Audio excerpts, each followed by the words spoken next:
अस्सलाम फ्रेंड्स, कैसे हैं आप सब। अब जैसे कि ईद आ रही है तो आज मैं आपके लिए पपीते का पेस्ट, आज बाई चांस हमें बहुत अच्छा पपीता यहाँ से मोस्टली मिलता नहीं है, हमें कच्चा पपीता चाहिए होता है। ये तकरीबन हाफ के जी के करीब है, ये मैंने ले लिया है।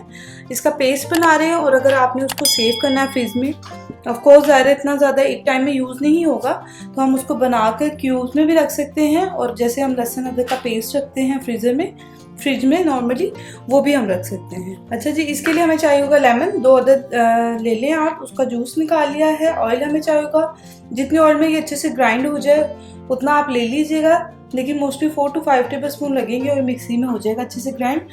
1 टीस्पून के करीब हमें नमक चाहिए होगा। ये देख लें अच्छे से, इसको वॉश करके मैंने रखा हुआ है। इसके इस तरह से पहले हमने इसको कॉर्नर से, ये देख लें अंदर से वाइट होता है, जो पका हुआ होता है वो ऑरेंज होता है और ये वाइट अंदर से, ठीक है। फिर हम इसको काट लेंगे। ये देख लें इसके बीच में ये जो बीज हैं, इसके सीड्स, इसको हमने रिमूव करना है।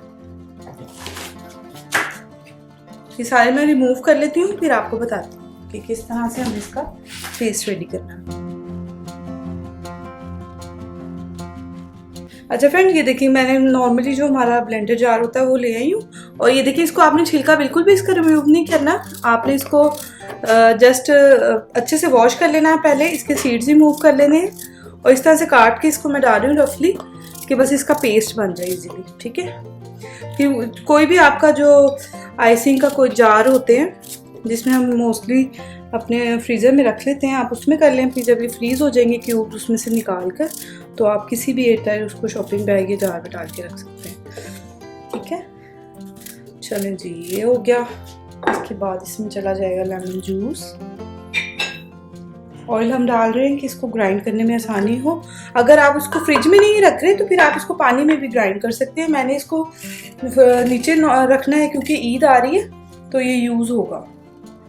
थोड़ा सा इसमें हम डाल देंगे सॉल्ट।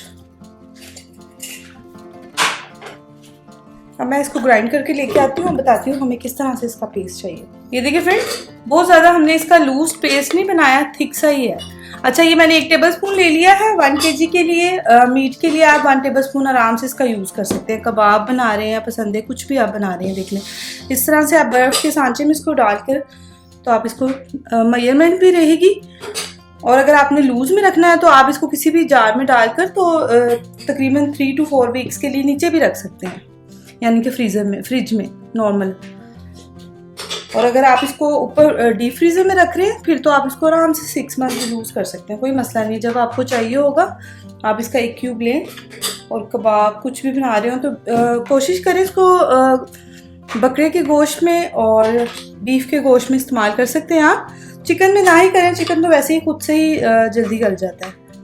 ये मैं इसकी अब पार्टीशन में डाल रही हूँ और जो बच जाएगा वो फिर मैं इसको लूज में वैसे ही नीचे रख लूँगी, ठीक है। आप लोग इसको 1 दफ़ा ट्राई कर लें, ईद आ रही है बल्कि बनाकर इसको रख लें। जो ईद की प्री प्रेपरेशन होती है उसमें ये भी एक चीज़ आती है, तो आप इसको ज़रूर रेडी करके रख लें, ज़रूर ट्राई करें। एंड प्लीज़ अगर आपने रिटर्न रेसिपी लेनी होगी तो आप हमारी वेबसाइट को विज़िट कर सकते हैं। नए देखने वाले प्लीज़ चैनल को सब्सक्राइब किए बगैर मत जाइएगा। अपना बहुत सा ख्याल रखें। अल्लाह हाफ़िज़।